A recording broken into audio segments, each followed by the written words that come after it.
شام کی بات ہے، میں اس سے آگے بات نہیں کروں گا. اس کے بعد کیا واقعات رونما ہوئے اور اس سیاسی مصالحت کو جب مسترد کر کے طاقت کے استعمال کا چناؤ کیا گیا تو اس کے نتائج آج بھی پاکستان کی سیاست بھگت رہی ہے.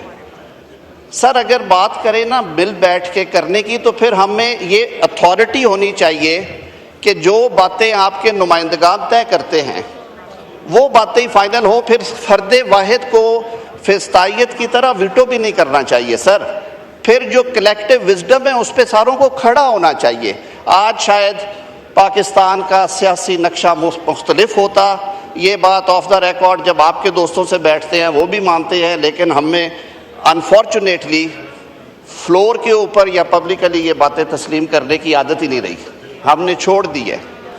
اچکزئی صاحب، میں نے کل بھی دہرایا تھا، میں آج پھر یہ بات کرتا ہوں. میرے سینئرز بھی بیٹھے ہیں، رانا ثناء اللہ صاحب یہ بات روز کرتے ہیں ٹیلی ویژن پہ بیٹھ کے، کیونکہ وہ اس چکی سے گزرے ہوئے ہیں. میرا وزیر اعظم اس چکی سے گزرا ہوا ہے. میرا قائد میاں نواز شریف جو کہ بیٹی کو لے کے آیا، اس نے گرفتاری دی، سرنڈر کر کے اس نے بیل فائل کی تھی، کوئی قیامت نہیں تھی گزر گئی.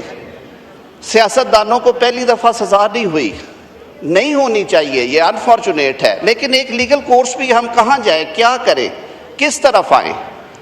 یہ ساری باتیں تقریریں کرنے سے حل نہیں ہوں گی، یہ کسی بند کمرے میں بیٹھنا پڑے گا آپ کو اور ہمیں. 26ویں ترمیم کی آپ نے بات کی ہے. 26ویں ترمیم ایک مہینہ ہم لے کے بیٹھے رہے کمیٹی میں، خورشید شاہ صاحب اس کے کنوینر تھے. اپوزیشن کے دوست بھی عامر ڈوگر بیٹھے ہوئے ہیں، بیرسٹر گوہر بھی بیٹھتے تھے، شبلی فراز صاحب بھی بیٹھتے تھے. اس میں ہم نے انہیں سامنے رکھ کے کہا کہ بتائیں اس میں غلط کیا. کہتے نہیں چیزیں ٹھیک ہیں، ٹائمنگ ٹھیک نہیں ہے. ہم نے کہا ٹائمنگ بھی ٹھیک کر لیتے ہیں، بتائیں اور کون سی چیز نکالنی ہے اس میں سے. اب 26ویں ترمیم جس شکل میں ہوئی ہے اس میں کیا گناہ کیا ہے اس پارلیمان نے کہ اگر اس نے یہ 2/3 اکثریت سے منظور کی ہے؟ کیا آئین کے اندر نہیں لکھا ہوا کہ 2/3 اکثریت سے آپ کر سکتے؟ میری بات سن لے.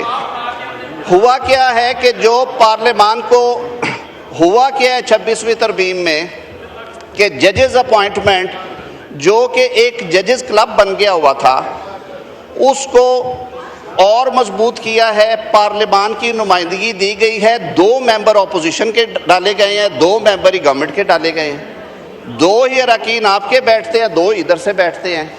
اقلیتوں کو اور سول سوسائٹی کو ایک نمائندگی دی گئی ہے. آپ کہتے ہیں تو انہیں کوئی حق نہیں، ہم بھی کہہ دیتے ہیں کہ انہیں کوئی حق نہیں ہے کہ وہ فیصلہ سازی میں بیٹھیں. بار کاؤنسلز کو نمائندگی دی گئی ہے، وہ پہلے بھی تھی. ہوا صرف یہ ہے کہ جو پارلیمان کی بے توقیری عدالتی فیصلوں کے ذریعے کی گئی تھی اس کو درست کر کے پارلیمان as a mother of institutions اس کا جو رول ہونا چاہیے وہ دیا گیا. ساری دنیا میں یہ کیا جاتا ہے، ساری دنیا میں ججز کی اپوائنٹمنٹ اس طرح سے ہوتی ہے. وہ ایک بڑا کنسورشیم ہے، 13 لوگ اس میں بیٹھتے ہیں، 7 لوگوں کی میجورٹی بنتی ہے تو اس کا فیصلہ ہوتا ہے، ورنہ نہیں ہوتا. اور اس میں اپوزیشن اور گورنمنٹ کی تعداد برابر ہے. آگے چلتے ہیں. کہا گیا کہ جی وکلا اس کو قبول نہیں کرتے اور وکلا تحریک چل جائے گی. میں تو خود یہیں پہ ہوں، آپ نے بڑی سخت بات کر دی. میں اپنے آپ کو کٹہرے میں لے کے گیا تھا، پیش کرنے سے پہلے بھی اور پیش کرنے کے بعد بھی. اسد قیصر صاحب نے کہا تھا، میرے بھائی ہیں، کہ آپ اس کے بعد کسی بار کا رخ کر کے دیکھیے گا. مجھے تو بارز میں جاتا بھی ہوں، بیٹھتا بھی ہوں، ان سے چائے کافی بھی پیتا ہوں.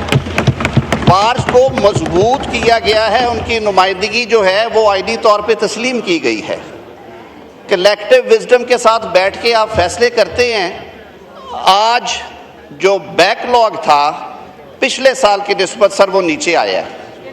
میں پہلے بھی یہ بات کہتا ہوں کہ ہم یہ ساری چیزیں اگر بیٹھ کے طے کریں، سر 10 سال مقدمات کے فیصلے نہیں ہوتے. فوجداری سزائے موت کا قیدی 11-12 سال ڈیتھ سیل میں رہتا ہے سر، اس کے لیے ہمیں کچھ نہیں کرنا چاہیے. سول مقدمات 30 سال جو ہیں وہ ڈیسائیڈ نہیں ہوتے، اس کے لیے ہمیں کچھ نہیں کرنا چاہیے.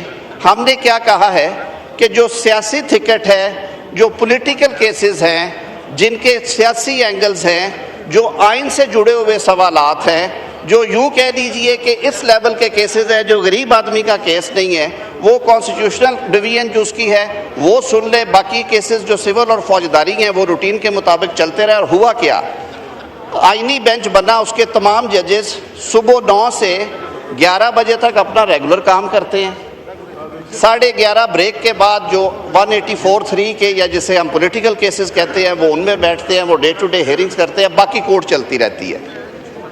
مجھے تو سر کسی نے نہیں پکڑ کے کہا کہ جی اس کی وجہ سے یہ نقصان ہو گیا ادارے کا، اس کے باوجود اگر آپ کے تحفظات ہیں، آپ سمجھتے ہیں کہ اس میں مزید بہتری لائی جا سکتی تھی، نظام انصاف کی فراہمی کو مزید شفاف کیا جا سکتا ہے، تو پھر اپنے سیاسی اختلافات چھوڑ دیں کہ میرے اس کیس میں کیا ہوا ہے، چھوڑ دیں کہ میرے ساتھ یعنی کہ آج سے 5 سال پہلے کیا ہوا ہے، آئیں بیٹھتے ہیں مل بیٹھ کے، بلکہ میں آپ سب کی موجودگی میں 108 ترامیم ہیں ضابطۂ فوجداری میں، کرمنل جسٹس سسٹم تقریباً کولیپس کر گیا، کھوسا صاحب بیٹھے ہوئے ہیں، یا ہم گزارا ہی کر رہے ہیں عدالتوں میں جو کرمنل جسٹس سسٹم کے بیسک سٹرکچر ہے وہی بیٹھ گیا ہے۔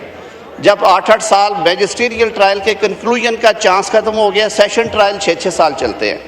108 ترامیم کا ایک مسودہ لا اینڈ جسٹس کی کمیٹی میں پڑا ہوا ہے، آئیں سارے مل بیٹھ کے اس کو ایگزامن کریں دیانتداری کے ساتھ۔ اس میں تو کوئی سیاست نہیں ہے نا، اس میں تو بلکہ لوگوں کے لیے آسانی کی گئی ہے، ضمانتوں کے قانون کو بہتر بنایا گیا ہے، ریمانڈ کے جو فیچرز ہیں اس کو بہتر کیا گیا ہے، جھوٹی FIRوں کو روکنے کے لیے میکنزم دیا گیا، وہ تو آپ کا اور ہمارا اختیار ہے نا، یہ آئل کے اس طرف کیا اور اس طرف کیا، آئیں وہاں سے شروع کرتے ہیں تاکہ عام آدمی تک اس کے ثمرات پہنچے۔